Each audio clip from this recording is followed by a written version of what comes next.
I just got a 65 GMC. It's basically a C10 in for a full bag and disc brake and a bunch of other little things. I'll show you guys how I'm going to do it, because a lot of you guys I know have C10s and have had questions about it, so I'm going to do that.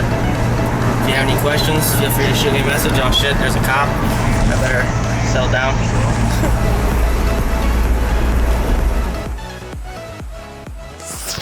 So it's finally time to start this 66 GMC build, and I am using a basic kit from BC Fabrication. I'm also doing a four-wheel disc brake conversion and a bunch of other things.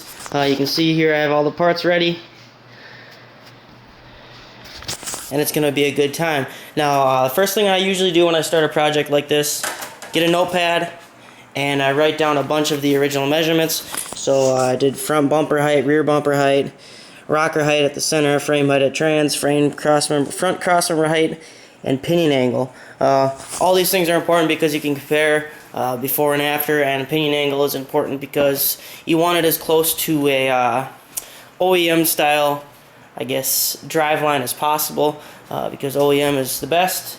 So I'm going to use a few tools that I have, one of those being a pretty sweet little scale that I just got.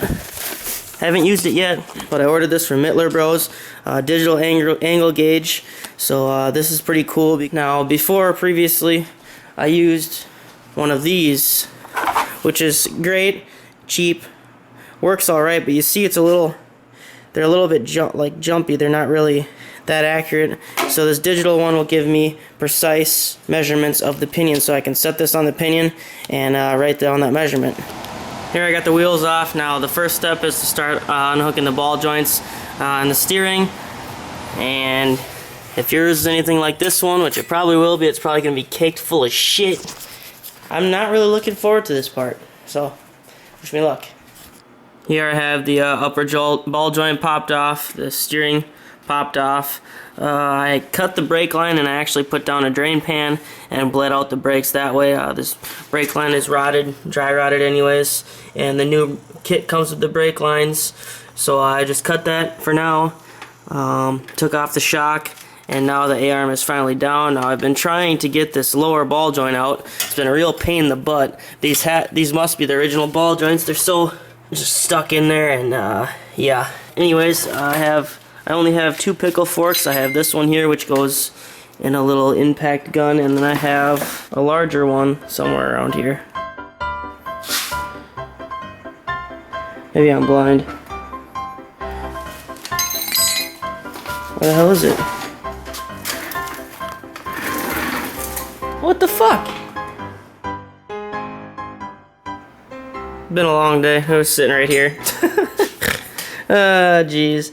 Anyways, and I have this other pickle fork. Now they're both too small for the lower ball joint, so what I've been trying to do is heat it with an oxyacetylene torch. Just heat it up. Hopefully after a few cycles it'll want to come free, and I've been soaking it in WD-40. Now this is going to be your best friend when you're dealing with something this old. I use the hell out of WD-40. I buy about a gallon. And then I also tried using a chisel, a pipe. This one's really stuck on there, so I don't know if I'm gonna end up just cutting it off or what I'm gonna do. But anyways, I will be replacing the upper and lower ball joints as well as anything else that's necessary. So I'll continue taking this apart and get this spindle off, clean up these A-arms. I'm also gonna take off the bump stop. You can see the stock bump stop is right down in here.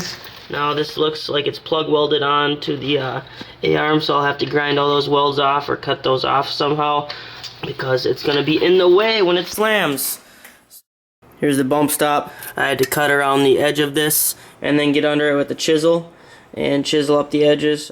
I do have a spot weld cutter also that I use. Here's the upper control arm. I'm going to pop out this ball joint. The stock ball joints are riveted on. So those are rivets, so you have to cut those or grind those off, and then you should be able to pound the ball joint up. The bottom one is really going to be more of a BITCH. This one I actually had to cut off of this spindle because it wouldn't pop out, so I just ended up cutting off with the cutoff wheel. And then now I'm going to end up heating this out and using a press or something to sort of get this lower ball joint out. I could have also elected to completely take out the control arm and put this in a shop press, and it might have worked, but I don't like taking old stuff apart that much. So here's the upper ball joint on the upper control arm, and you can see I drilled out the holes. It was held in with the rivet, or with 4 rivets, so I started off first grinding the head off, and then I center punched the center of the rivet, and then drilled the holes. I believe they're about 5/16 hole. Now I have these holes drilled out, and I can just use a chisel. See, it's got a somewhat pitched end. Hammer it in there. I already got it loose, so I don't really need to hammer it in. But there's that. Pulls right out. Now you can see that those rivets are still in there, so I got to drill a little bit further, and then I will take again the center punch and just punch the rivets right through. So then there'll be an open hole for the new ball joints. Now again, not everybody will have to do this, but since this is so old and these are original ball joints, I'm just going to replace them anyways. It's just better since you're in here, especially because air ride is hard on ball joints and tie rod ends, just because of all the articulation that goes on. So here I have most of the brackets for the airbag setup for the front and the rear and the 4-bar. You can see there's 4 link bars and a panhard bar, which is longer.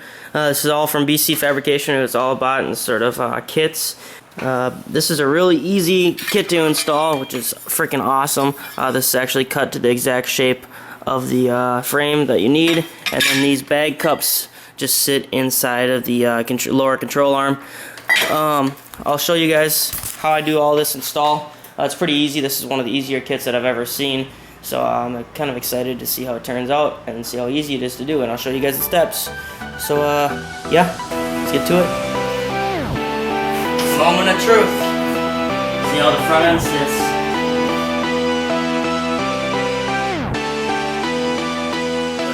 Of all the articulation that goes on. So yeah, it's about cleaned, or it's about emptied up, and yeah.